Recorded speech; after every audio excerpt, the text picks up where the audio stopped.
Ozair, who is a data scientist, a quant strategist, and a crypto blockchain expert. She has in-depth knowledge and experience in the global financial markets and its market microstructure. Currently, Dr. Ozair applies her unique expertise researching and investigating distributed ledger technology and blockchain ecosystems, digital assets, crypto markets, and the evolving decentralized finance space. Dr. Ozair is a fintech faculty member at the Rutgers Business School and serves as an advisor and researcher at the Rutgers Blockchain and Fintech Collaboratory, and is an affiliated professor at the Rutgers Law School. Additionally, Dr. Ozair conducts workshops and webinars for financial professionals on quantitative investment strategies and volatility modeling, and she is the editor-in-chief of the World Scientific Series in FinTech, and is writing a series of books on blockchain, cryptocurrency, and DeFi. She serves as an advisory board member on the EQM Index's Blockchain Index Committee, and has recently been appointed as a member of the Academic Advisory Board of the International Association of Trusted Blockchain Applications, which is a testament to the international recognition of her work and expertise in the blockchain and digital asset space. Dr. Ozair holds a PhD from the Stern's Business School at NYU, and she will be enlightening us this evening with her knowledge on all things crypto and blockchain. So thank you so much for joining us. We really appreciate it. And thank you so much for having me today and tonight. I don't know which time frame I'm going to measure, but today it's good enough. So my expertise are in everything blockchain, cryptocurrency, digital assets. I like to call it digital asset because cryptocurrency is basically one aspect of digital asset. That's the way that we can think about it in a sense. But so the way I would like to go, I just was talking to David last week. I mean, how should we approach today's call? So well, I'm very open.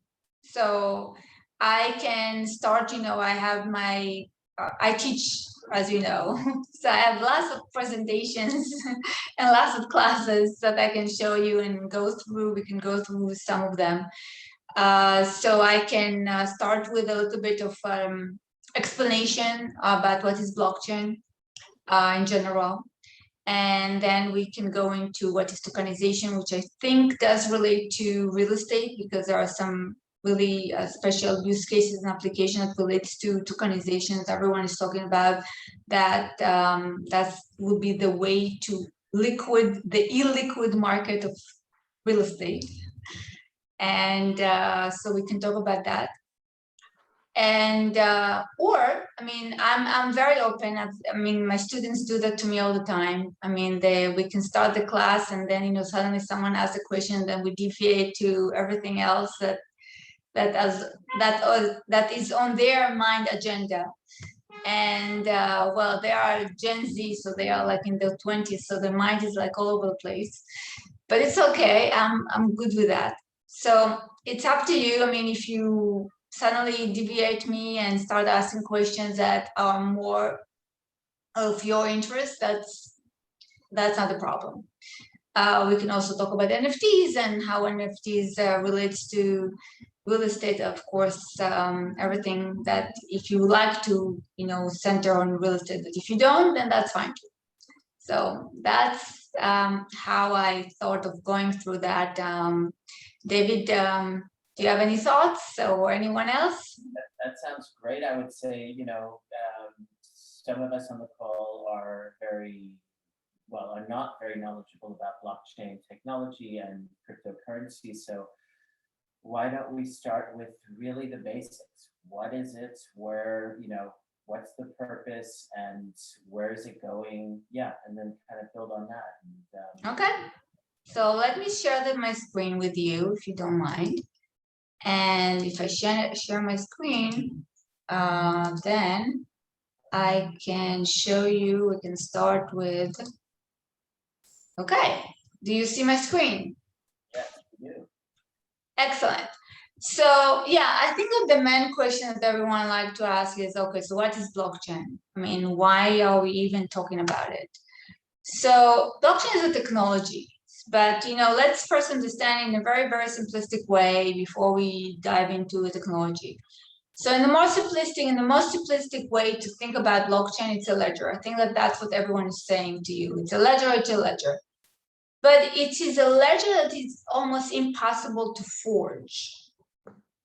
So it is, but more than that, at its core, it is a decentralized ledger, meaning that everyone can have a copy of that and everyone have access to that. So, and I can even show you what I mean by that in a second, so you can understand more of what I'm talking about.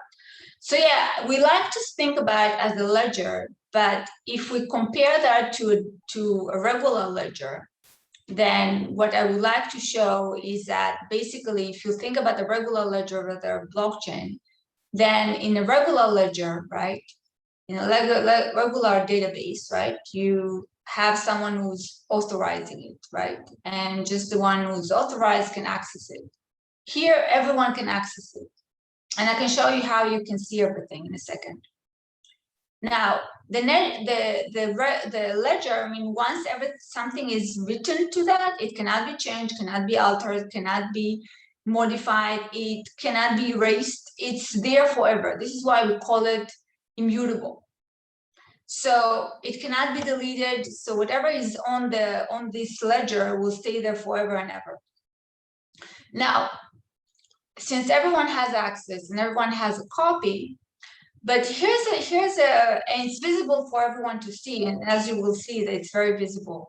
But here's the thing: even though you can basically see the entire log of the entire transaction of for every account, still you cannot know any information about the account or holder.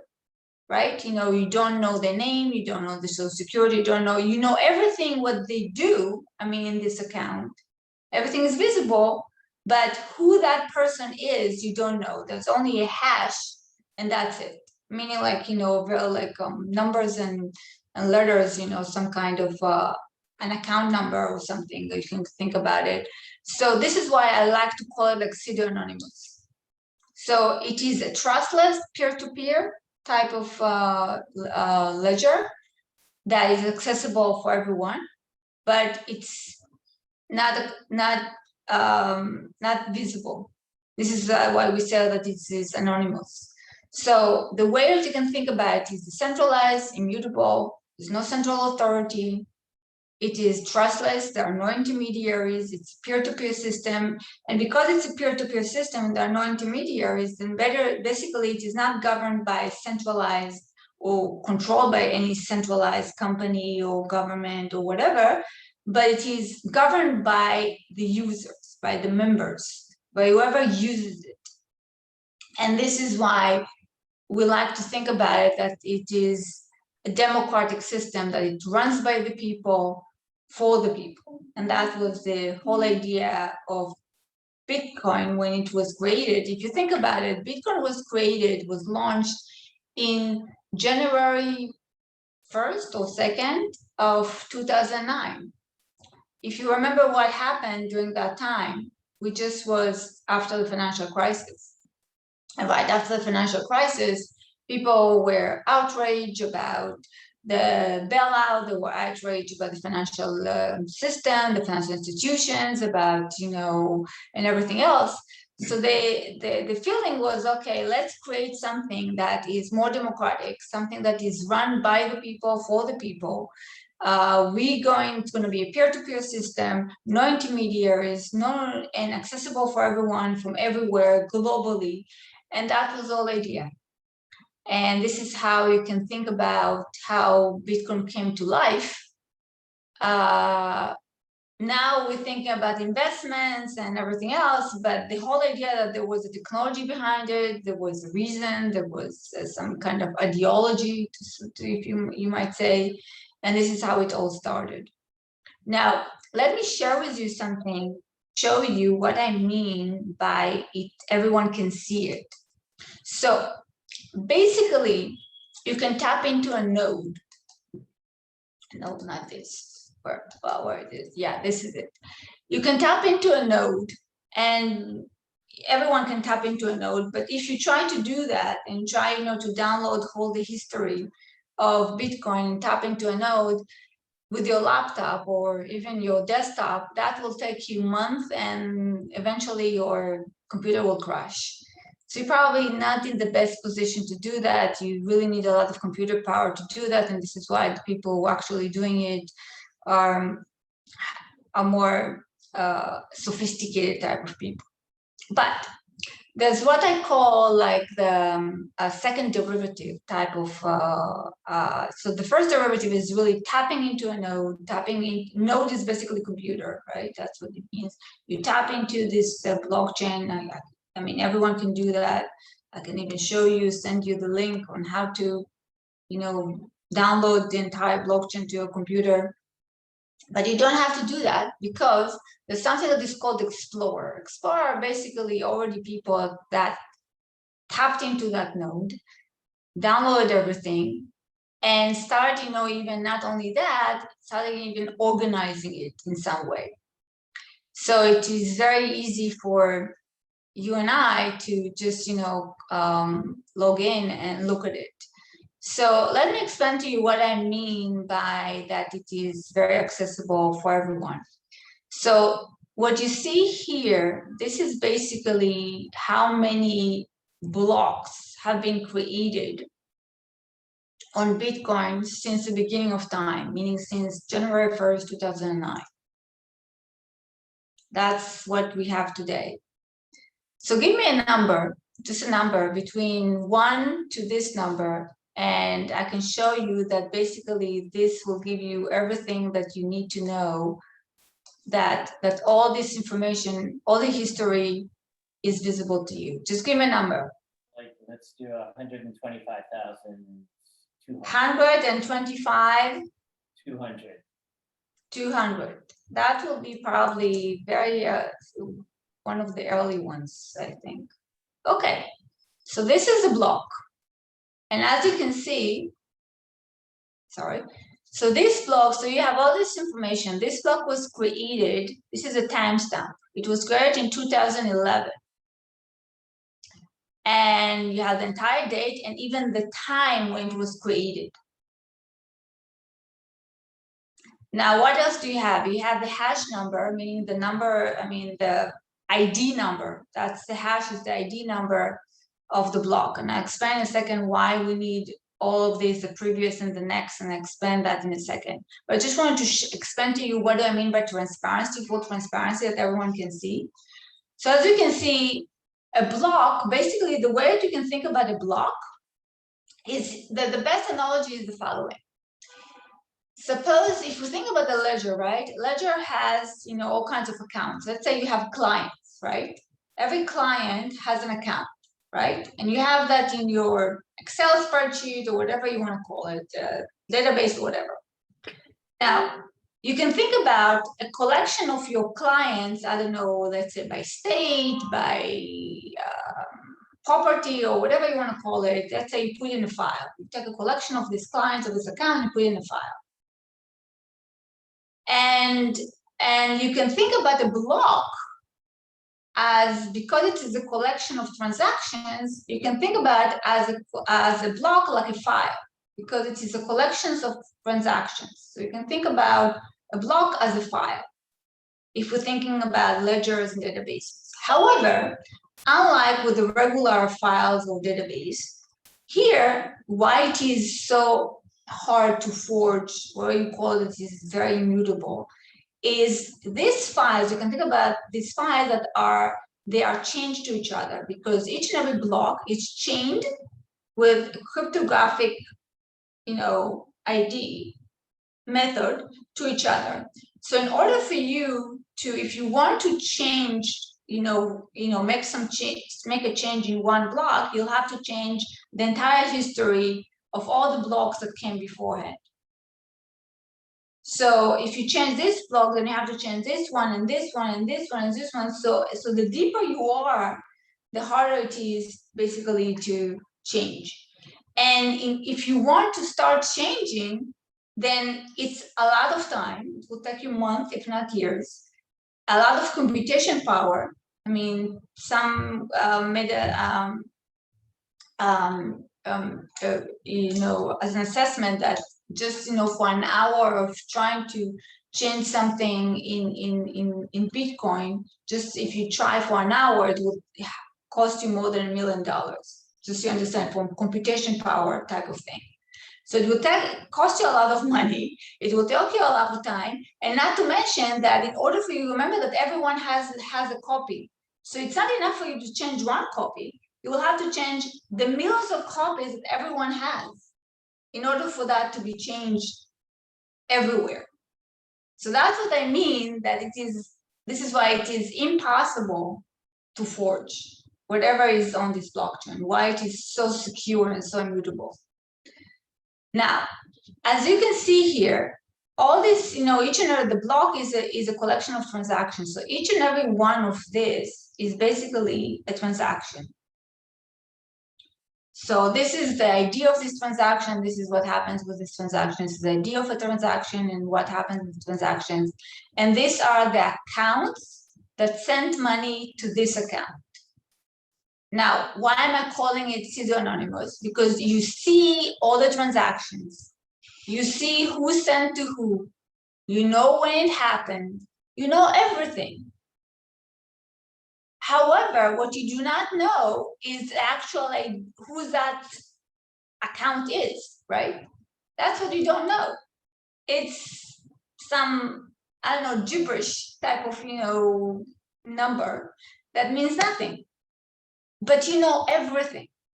It's fully transparent. This is why when Yellen is saying, oh, I mean, there's so many illicit transactions and et cetera. But to be honest with you, if you are a data scientist, there are ways to basically know exactly, if you want to know about a specific transaction, you can track it down and know exactly who's the person eventually who, I mean, here, I mean, for us, it may not, we cannot know anything, but I can tell you that with some machine learning and another algorithm, you can definitely find, because everything is transparent. So it is possible to track it. Everything is traceable and trackable, as you can see. And as you can see, we can go from here to here, and then we can see where this money went further. And we can see the exact account if you want to know more information about this account. So this is the address, and you can know all the transactions that this person has done. You know exactly how many transactions, you know exactly how many Bitcoin they received, how many Bitcoin they sent. They received about 2.3 Bitcoins, not shabby. So you can know everything about this account since the beginning of time. So that's what I mean by everything is transparent, traceable, and trackable. And this is for every, and this system is true. This, I'm just showing you Bitcoin, but this is true for any public blockchain, whether it's Bitcoin or Ethereum or EOS or Dogecoin or whatever else. So as long as it's public, and you can basically, everyone can, and they all have some type of explorers. This is the explorer for Ethereum, for example. So you can find for each and every one of them, and everything is traceable and trackable. That's what I mean by why it is visible for everyone to see. And yeah, sorry. So people can still remain anonymous, though. Yes. Okay. So even though there's a way to kind of track back where their ISP number, or what, how can you track people? Is there any way to track somebody, or how does that work? Yes. So there are companies like Chain Analysis, for example, and what they do, they work with the FBI. And as I said, you can do it with some algorithm.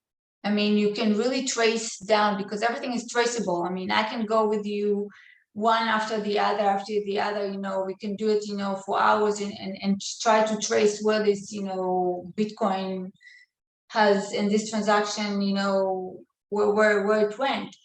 But as I said, since you can tap into this, and if that's the job that I do, that's the research I do, you can tap into that and do all this algorithm, and you can basically figure out by referencing another algorithm to find exactly who is, the actual person or persons of that transaction. And this is how they track down terrorists.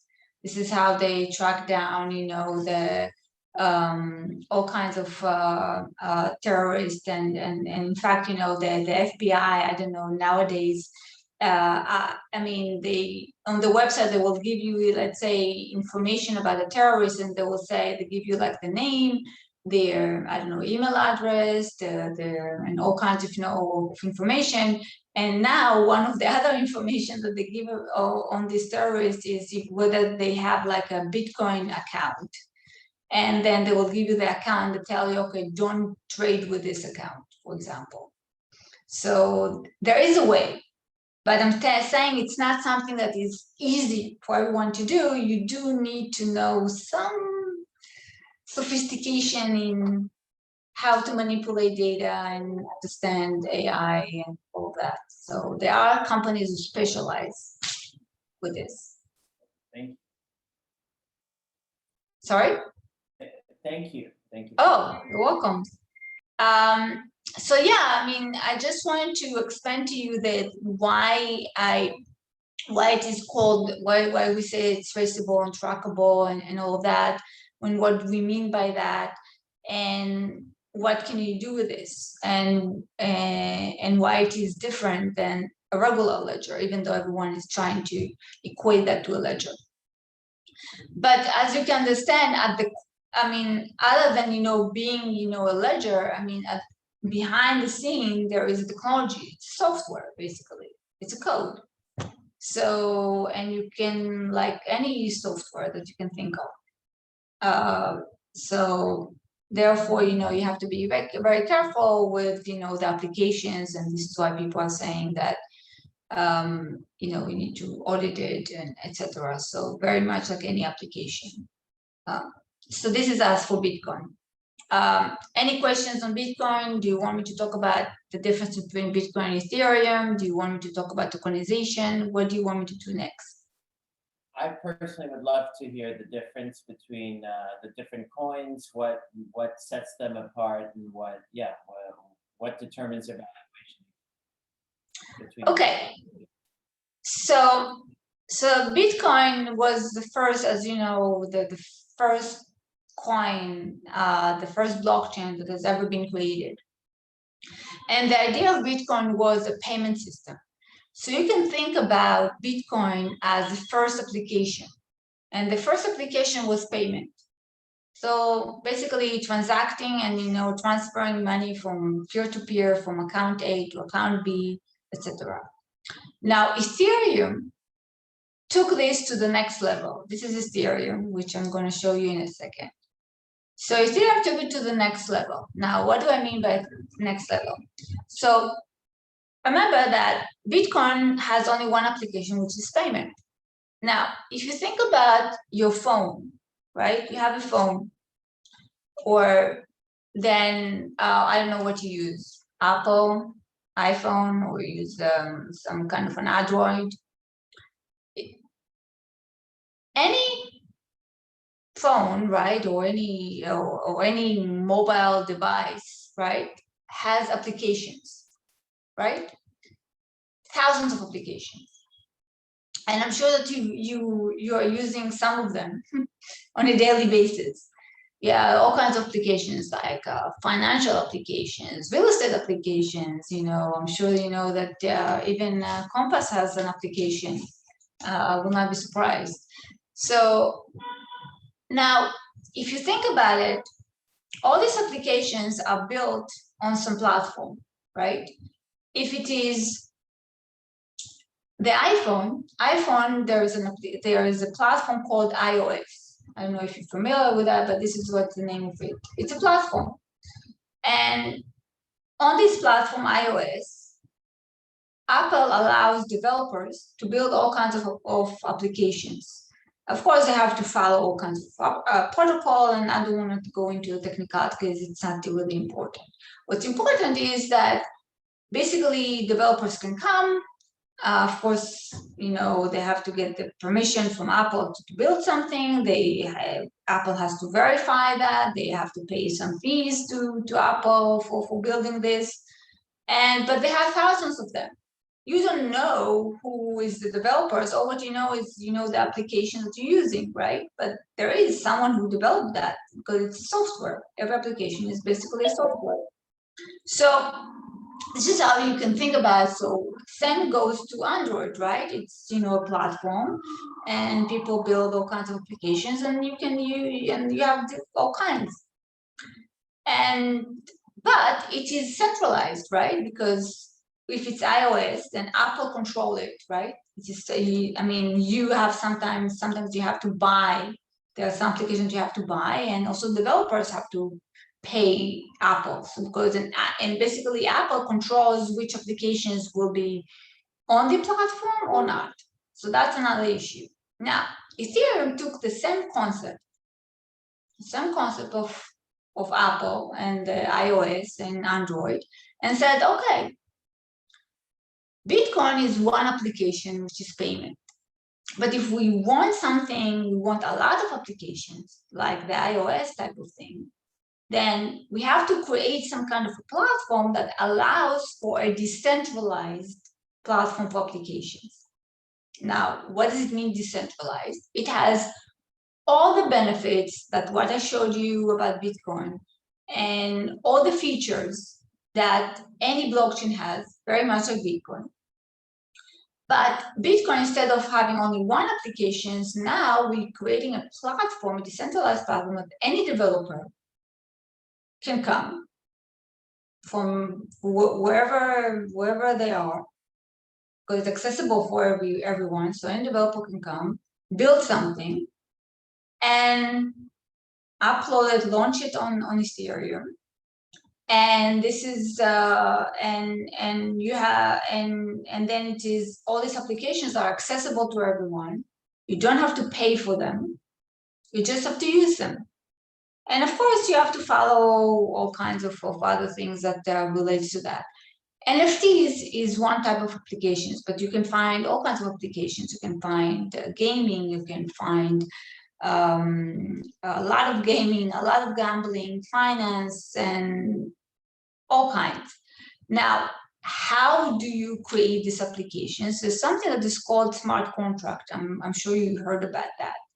So if you think about the Android and the iOS, whatever applications that you have on your phone, you don't know the code. It's a software type of thing, right? And there's, someone wrote the code, but you don't know the code.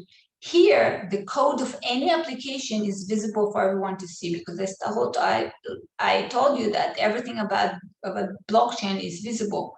So all this code is visible for everyone to see. And if you understand coding, you can understand what it does more in detail, whether it does what it's supposed to do, whether there are any bugs also. So you can know all of those things. So each and every application, and that's what Ethereum is all about, this is, an explorer for Ethereum, and one of the explorers, and you can see, you can see here all kinds of tokens. The ERC20, the ERC 721, this is the non-fungible, what we call the NFTs, the non-fungible tokens. The ERC20 are the fungible ones. And the other applications, whether it's Algorand, Polkadot, EOS, Tron, they're all some type of this type of Ethereum that is more like a platform. And they, there's meaning that they allow you to create all kinds of applications. And in that sense, it is different than Bitcoin. And then each and every token that you create here, each and every application has its own token. but it doesn't necessarily has to have the same token. It can still have, let's say, Ethereum. You can use Ethereum because it is built on Ethereum, and Ethereum, in fact, should be the way you have to think about. If you think about, the use cases. So Bitcoin has the use cases has to do payment and only payment. Ethereum is like a playground, I like to call it, that you can create all kind of application, and the more applications you have that are being created, especially with the NFT boom and the decentralized finance, the DeFi applications that we have now on Ethereum, the more applications, this is why the value of Ethereum is growing, because there are more and more applications. So the more use cases, the more tokens. So, and each and every token by itself is an application that you can think about. So this is how you can think about so the best analogy that you can think about is the following. So you can think about Ethereum as the analogous to the iOS or the Android as the platform, that iOS, you can evaluate that the more applications, the higher is the value, correct?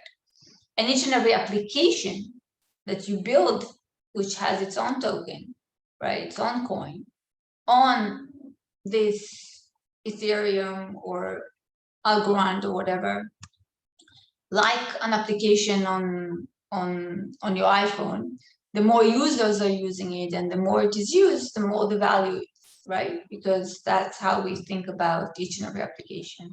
So this is, I think, the best way to think about it in a way that might relate to things that you are familiar with. I hope that makes sense. Yeah, somewhat. Sure. Yes. I'm a little lost, but I will, rewatch everything because there's just so much information to take in. I do have one question, and I usually reserve questions for later, but I'll jump into this one.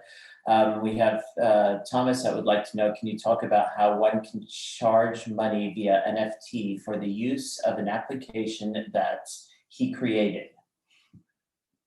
How can someone so basically can charge money via NFT for the use of an application that he created? Well, NFT is one type of application, right? So the way that you can think about it, there is, it's a smart contract, right? So with NFT, and I think the first NFT that have been created is CryptoKitty, and it's a game. Now, you can, in order for you to trade, so let's put it this way, NFTs are traded on a platform that allows you to buy or sell there are many of them, like Variable or I think I have my, yeah. So for those who don't know NFTs, what is an NFT? Let's start there. That way, okay. That way they can. Oh, there you go. Yeah, perfect. Okay. So so let's start with what is NFT. So NFT stands for non-fungible token. Now, the concept of fungible versus non-fungible has been around since the beginning of time, right? So the best thing to think about it is, let's first understand what is the difference between fungible versus non-fungible. So fungible is something that is interchangeable and sometimes also indistinguishable. So you can think about $1 bill, right? $1 bill is fungible. It is interchangeable. Why? Because it doesn't matter which $1 bill or $20 bill you go to Starbucks and buy coffee, right? They will accept whatever you give them. But it's not indistinguishable because it has like a serial number, right? And that serial number, this is how the central bank or the Fed track it. But if you think about, let's say, grains, for example, or flour, that's also indistinguishable and interchangeable, because it doesn't matter which piece of grain you pick, and this is how we can think about it. So that's fungible. That has been since the beginning of time. And you can think, so when we think about non-fungible, then everything that is unique is non-fungible. So you can think an art, right? A painting, this is non-fungible. You can think about a video, is non-fungible. You can think about real estate. I mean, a piece of real estate could be also non-fungible. And I've been working with a company on how to create an NFT.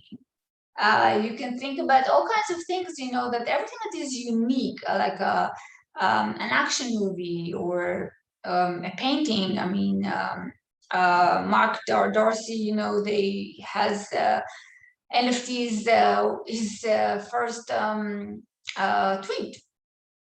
So this is also unique. So everything that is unique is non-fungible. Now, if you take it to the tokenization world, then Bitcoin is the equivalent of the $1 bill or $20 bill, right? Because it is interchangeable, but also not indistinguishable. Because it doesn't matter which Bitcoin you use when you transfer it or buy something with it. Now, if you think about any digital form, or whether it's digital art or digital or video or an email, or even this video or that David is now creating is unique. And if you want, David, you can NFT it and put it on Rarible and sell it. And see, yeah, you can do that. I can show you. So everything that is digital, and is digital in a way that is unique today, is basically non-fungible, and you can tokenize it and you create a non-fungible token. So that's how you can think about it. And we hear about all kinds of use cases today.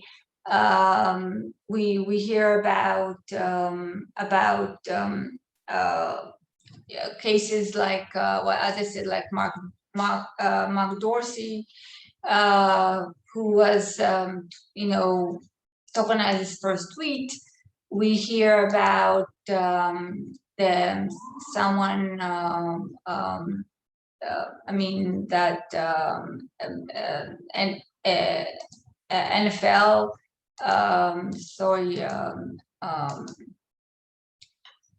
that all kinds, we have a NBA that players, that NFTs, all kinds of, I don't know, the cars or whatever, and all kinds. So we see all of those things that are happening, and but the way that I see it is that eventually the main use case is going to be more of a business use case. And where is it? Let's see.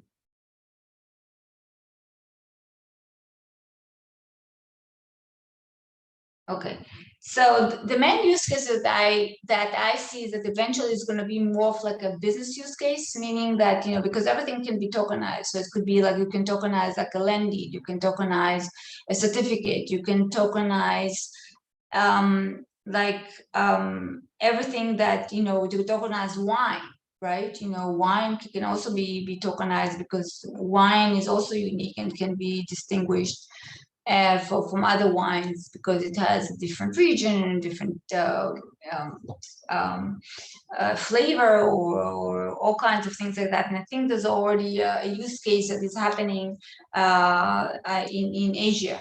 There's a company that does that. So you can think about So you can take so I think that the next level of thinking about, so nowadays, we can hear about the way that people are NFTing. The NFTing probably mostly, we're talking about videos and music and albums and all kinds of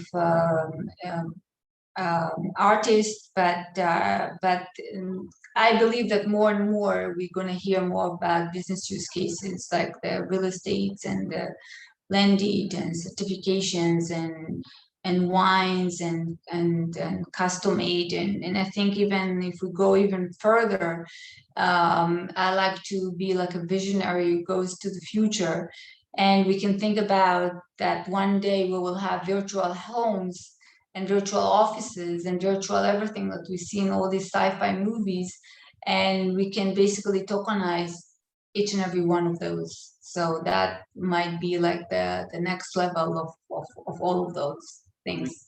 I'll tell you, there's somebody that already created a house on Mars, Right. And she sold it for I don't know how much, but it's some crazy amount. So. Yeah, but in her case, I think this is an imaginary house, and yes, but you can think about, tokenizing like an actual house, and that will be the next step. And then if anything digital can be tokenized, you can think about eventually we can create like a VR type of house, a virtual house. And that virtual house, we can NFT it and buy it or rent it. Because let's say we don't want to live in the same house or we'll have the same office every day. So we can rent it for one day or a week or a month and have our lives in these virtual places. And I think if we thinking about the sci-fi movies, then we might go there. And who knows, it may happen sooner rather than we believe. But that's how I see that the future is going with this type of technology. And so when we're circling back to Thomas's question about the use of an application that he created, does that? Go ahead.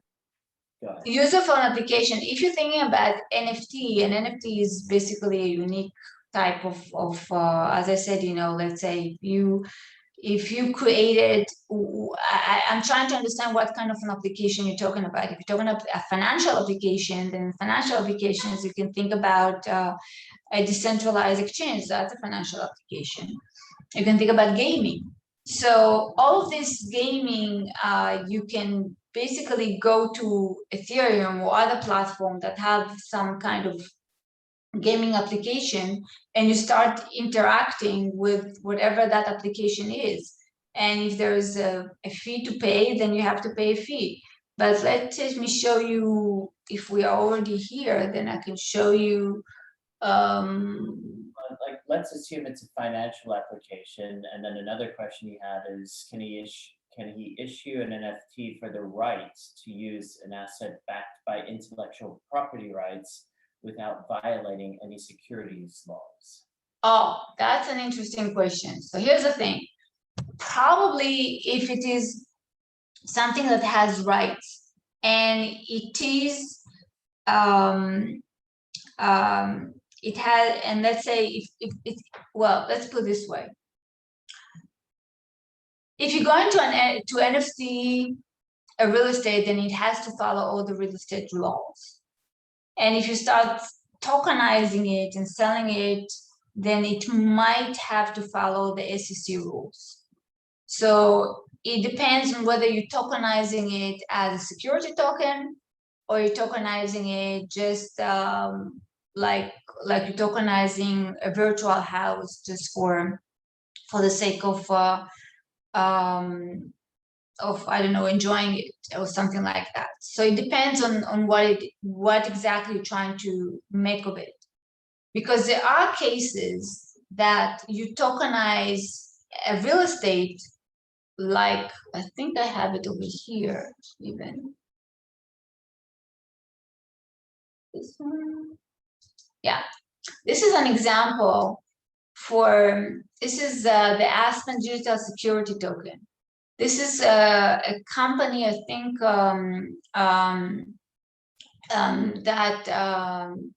it's a real estate company that has an asset. One of their assets is the St. Regis Aspen luxury hotel in Colorado. And instead of creating like a REIT, and you probably know what a REIT is, right? They decided, instead of going, an IPO with the REIT, they decided to tokenize it. So they took this property and they tokenized it. Now, it is a security token. So it does follow, as you can see, it does follow the SEC rules. It has to follow the SEC rules. And it was tokenized in a private placement, and not a public placement, so it's not available for everyone, but only to accredited investors. But there are other applications in Europe that have tokenized assets, and again, when you tokenize an asset in this way, then this is basically a security token. This has to follow securities law, very much like when you do a REIT, then yes. So it all depends on how exactly you're tokenizing and what you're tokenizing, and what is the purpose of it. Perfect. Thank you. You're welcome. Are there any other questions that relates to this, or In general, anybody? And feel free to unmute yourselves, whoever's on the call that has any questions. No? Okay. So I guess I have a question. If I had to, as far as investment wise, obviously everybody says do your homework with the cryptocurrencies and whatnot. What would you invest in personally? I'm curious. Obviously we're not going to take your advice and say, oh my gosh, you gave us bad advice if things go awry. But I'd love to hear what would you invest in and why? There you go. Well, since I believe in the technology, I do believe that this technology has a lot of application implementations, and it's definitely going to be the future. And I believe that almost everything that we know today will run on a blockchain, whether we're thinking about real estate, whether we're thinking about supply chain, whether we're thinking about healthcare. I mean, even the government of the New York State, if you think about it, now you can upload with, there's a blockchain that IBM created, and it's a healthcare, it's a health blockchain. I mean, they have their own private blockchain. And the New York State basically now is using this blockchain for each and every to trace all everyone who's been vaccinated and everyone who's been tested for COVID. I don't know if you've seen that, but it is already happening. So if you think, this is why I'm a great believer in technology, and I think that this is the future, and this is how we're going to kind of manage almost everything in our lives. So there are all kinds of so therefore, when I'm thinking about what to invest in, I have to think about what this application does, right? Everyone can build, it's like, building a software, right? What does the software does, what this application does, what is the future? And this is how I'm analyzing it. Bitcoin, I think Bitcoin, with all of its fluctuation, it's going to stay here forever. I mean, it's not going anywhere. It's the first, even just because it was the first, then therefore, I'm a great believer that it's gonna stay. And it also, I can see that there's a way now. There's a project called TAP TARP, that it's that basically, remember that I showed you that Ethereum has this, platform that smart contract will build up all kind of applications, and Bitcoin is only one. So now, because they realize that Bitcoin cannot just, run on just payments, they now trying to upgrade Bitcoin to a platform that also will have all these applications like Ethereum. And this is what TARP, I think that's the project is called, that they're going to, it's going to take some time, probably it's not happening tomorrow, and that will take Bitcoin to the next level.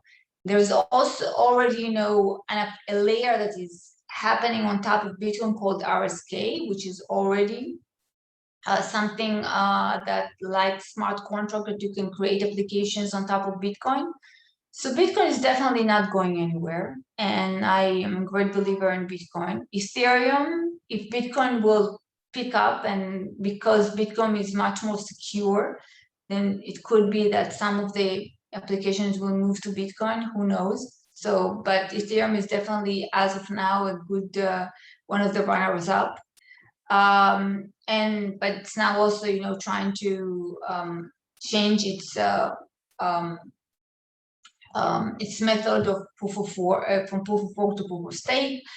There are others which is more what we call environmental friendly. You probably heard about all this discussion. And there are others like Algorand and Polkadot that are, in my mind, might be the next level of applications like Ethereum, that like platform like that. So that's, and I like always to think about, okay, so what is this application, or what this protocol, what this blockchain provide? What is the use case? Very much okay, you analyze, due diligence, you do your due diligence on a real estate, or do your due diligence on a company. You have to do the same here. That's the way that I think about it. Perfect, thank you. You're welcome. Okay. Any questions from anybody? All right. I know that one of our listeners has invested in Dogecoin. What are your thoughts about that? As of now, I haven't seen like a real economic use case behind it, because it's basically started like a joke, if you think about it. Yes, that's what I hear.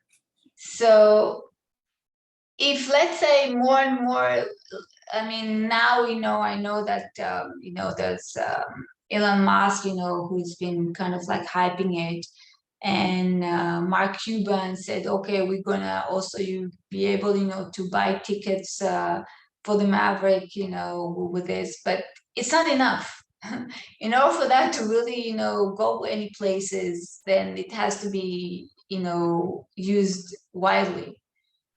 I don't know if it's going to be used widely, and maybe for now there is a hype, but I just don't know if it's something that can be used like the Bitcoin and the Ethereum and all the rest. I just don't see it at the moment. But that's my thought. I might be wrong. Well, thank you. You're welcome. Any other questions, comments, thoughts? Let me stop sharing.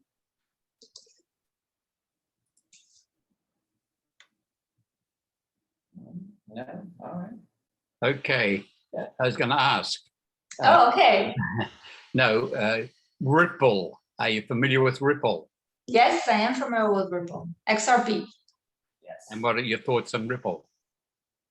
Okay, Ripple is a very interesting blockchain. I mean, I don't know if even it's a blockchain per se, because as I showed you, with Bitcoin and Ethereum, they are not centralized. They're not, I mean, most of the tokens are basically, spread out, and Right. and they're not held by any particular person.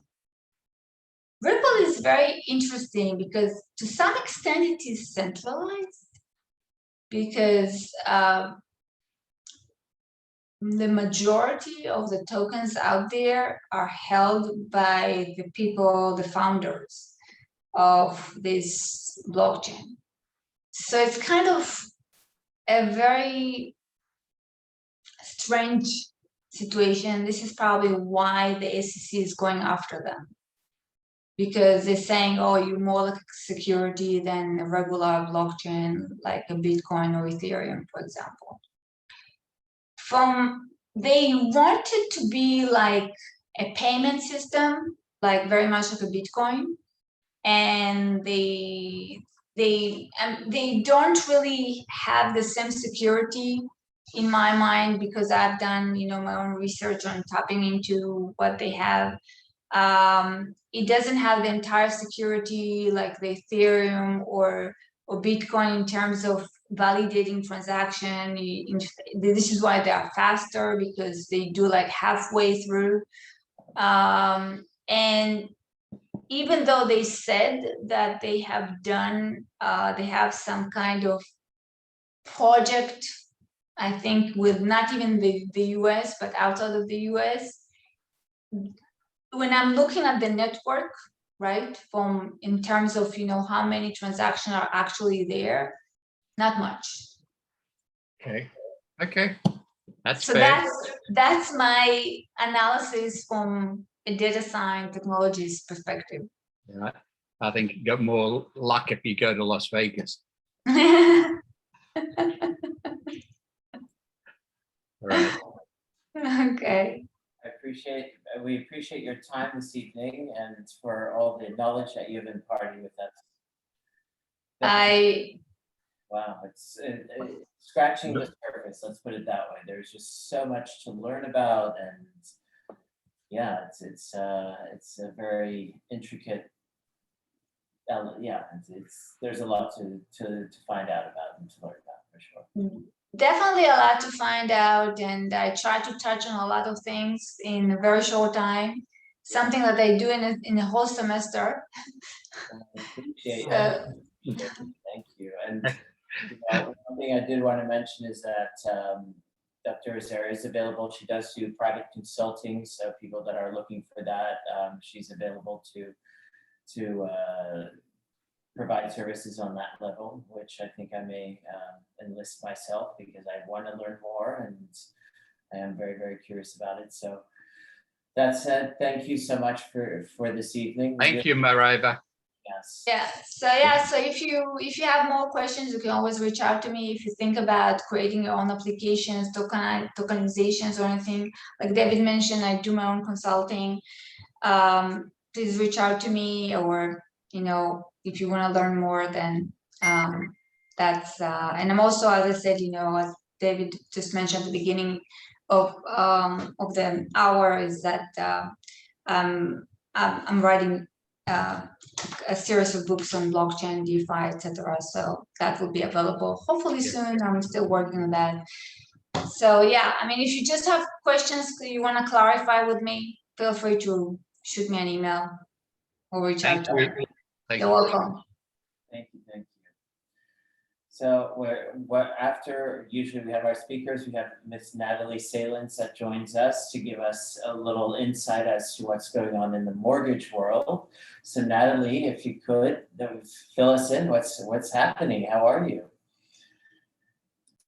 Good. How is it?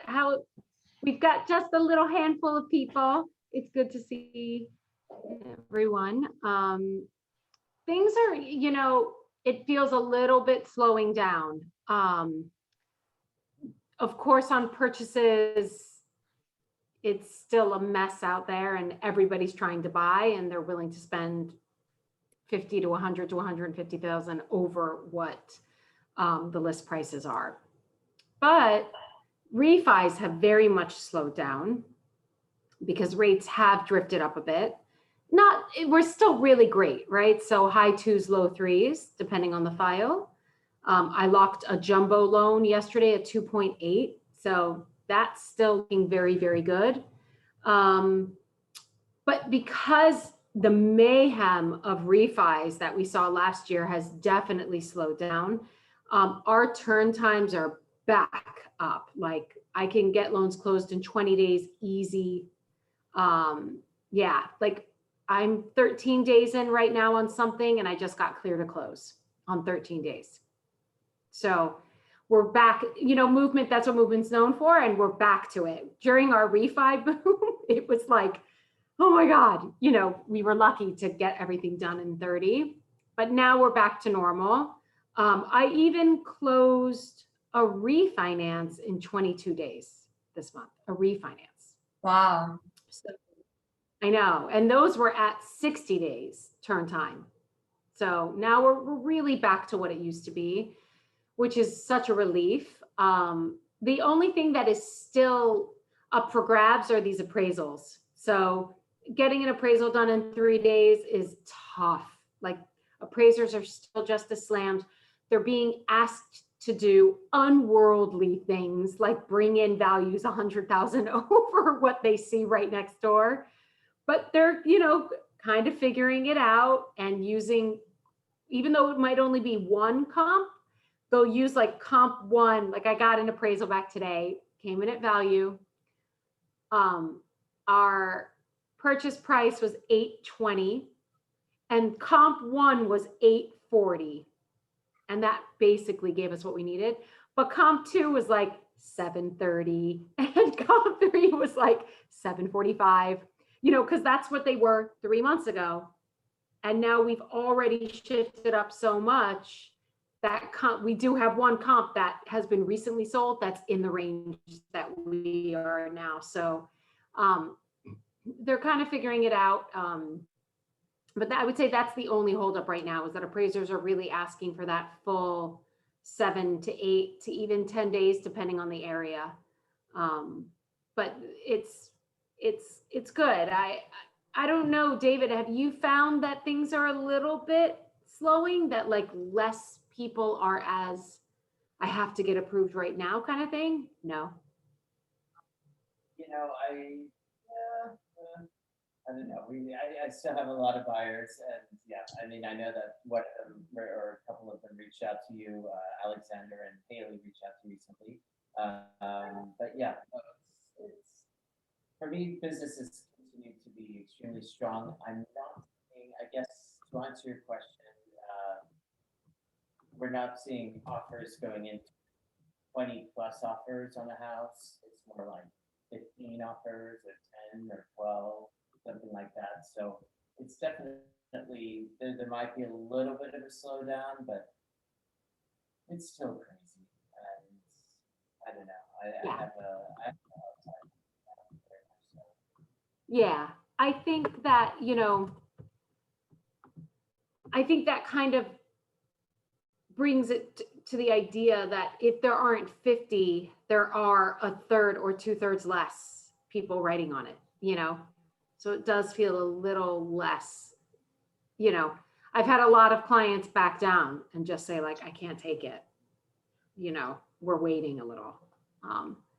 And we used to say, I don't know, if you wait, it feels like you'll only be behind. But inflation is coming in so high that I think something's got to give. Oh, I can't hear you. Oh, I agree with you. Oh. Yeah, it just feels like something's got to give, But Natalie, I know you gave kind of one example about appraisals and values. Are you seeing, I guess, overall more houses getting closer to appraising to the purchase price, and people, I guess what I'm asking is, are you seeing people putting in less cash, needing to put in less cash for that appraisal gap? Because that's what's really scaring the hell out of most of my buyers. Are like, oh, I don't know if I can, waive this, or I don't know if I have this much cash that I could pull away from my mortgage, that was for my down payment to go toward this. So I've seen some comps going 15, 20 over, and then we end up losing like by 50 grand. So it's been hard to gauge, but I'm wondering if you've been seeing, houses start to appraise a little bit closer to the purchase price. Yeah, I mean, that's what I'm saying. Yeah. Depending on the area that you're in. So $1.5 million to 2 million, some of those discrepancies are wild right now. Yeah. But $1 million to $1.5 million, just about. And of course, anything under 800, we're able to kind of situate the loan. There's so many more loans available now as far as product. So we're able to situate the loan that if they're doing 15% down and the appraisal comes in low, they're just going to do 10% down. And we're going to keep the down payment exactly the same, right? Yeah. So we're going to basically shift. The MI will go up a tiny bit, but we're going to shift the percentage down in our system. We call it the LTV. The loan to value will change for us, but it won't for the borrower. The borrower will bring in the exact same amount of money, and the mortgage insurance will bump up 30 or 40 bucks. So we've been doing that. So instead of bringing in 10%, they're bringing in 7% when there's a 3% discrepancy here. You know, we've been able to do that. And even on jumbo loans, I have a great jumbo product now that allows 10% down to $1.5 million. And I don't even need tax returns. So there's all different products coming in that, you know, help us gauge a discrepancy. And I also have noticed that there's been a kind of a shift, a change in, there's less like other offers, but the ones that are left, like, okay, so like 3 months ago, I had 2 clients that we would bid on a house and there was like 15 to 20 offers. Now it seems like there's 5 to 7, but they are playing hardball. So I mean, it kind of shifted it. There's less of them, but they are definitely playing hardball. It's not changing the overall situation. Yeah, exactly. So I've noticed that it's gradually kind of coming to planet Earth, but it's still definitely a tough market out there. I also feel like maybe there's less cash, right? So many offers were all cash offers. Yeah. Well, those buyers, they got the house they want already. You know, most of them are already, they have their $1 million, their $1.5 million in cash, and they got the house they wanted last year. Yeah. You know, so I think now everybody's playing a little bit more on even ground of most everybody has financing. There, of course, there's few ins and outs where all cash buyers are around, but I feel like maybe there's less. Like when I was doing cross quals for a couple of my agents where they asked me to review their final counters, all those clients, and I'd have 40 offers and 13 were all cash. That kind of thing. I'm not seeing that at all now, you know, and most of the time you just say like, you need to go with all cash. Like even just the idea that maybe the appraisal isn't going to come in. I know this is your highest offer, but do you want to take the chance? You know? Yeah. They're all invested in cryptocurrency. That's what it is. I might call you, Merav. Are you from Israel? Oh wait, she's muted. Ken, yeah? Hold on. No, You're muted. you're muted. Sorry, yes, I was born in Israel, yes. Yeah, me too. Oh, okay. Yeah, I also went to NYU, funny enough. But yeah, so we have some similar paths. But I exactly, a couple coincidences. I have been so curious about crypto and so frightened to even like step my foot into it. But my financial advisor, who I've worked with for years, who always tells me to put my money in the market, for the first time 4 months ago was like, have you thought about crypto? And I was like, what? Who am I talking to? Like, I couldn't even believe he suggested it. And even he said, I don't have the ability to advise you in any way on this because we can't do that for you, you know. But he asked me to look into it, and I don't know what that means. I don't even, I watched today, of course, and last time that we all got together, but it still seems daunting to me. I'd be more than happy to advise, help, consult,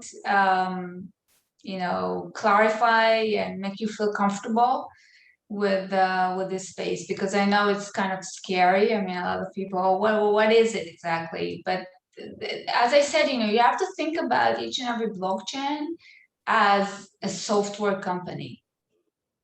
That's the best analogy that I can think about.